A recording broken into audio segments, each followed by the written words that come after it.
So, mao ni diri ang sala. Sala ni siya dito. Tapos doon sa dulo may kusina.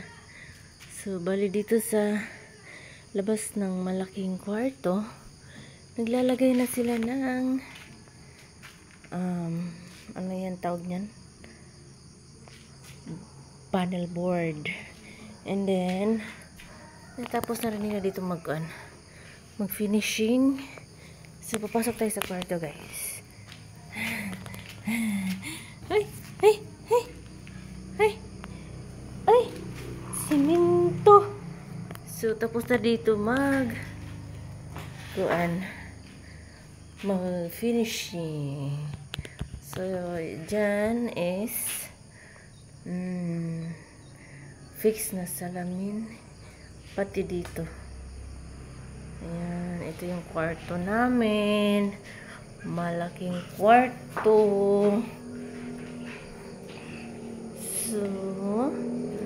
So nag-abang na ng sa kuryente. And din dito, tapos na rin mag-finishing sa pintuan na lang. Okay.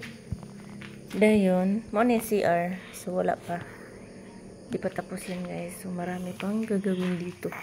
Malaki pang gagastusin. So, ito yun siya.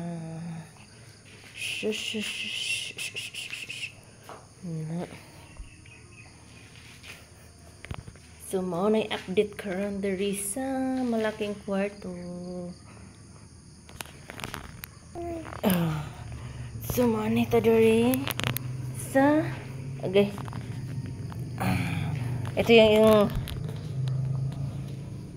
kwarto din yan dyan. So, wala pa, hindi pa nagagalaw yan. Tapos CR. Tapos ito rin sumunod dun sa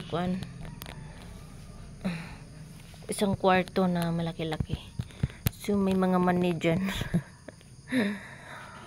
Nilagay ko yung mani dyan. So, tuyo na siguro yan. So, ayan. Ito bintana. Ito, dalawang bintana. Ayan dyan sa sala. Tapos yun yung bintana sa kusina. Kusina na to dito. Ayan.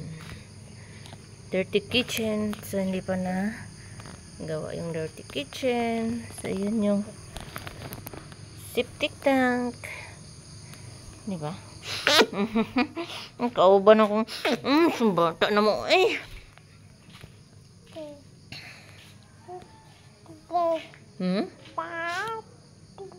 Ate. So, muna karon. So, dito naman sa labas is ang terrace. So, ginabawasan na yung haligi dyan. So, nandito na naman. Diba? Terrace. Sa terrace na siya, terrace. So, mo lang itong update for today. Bye!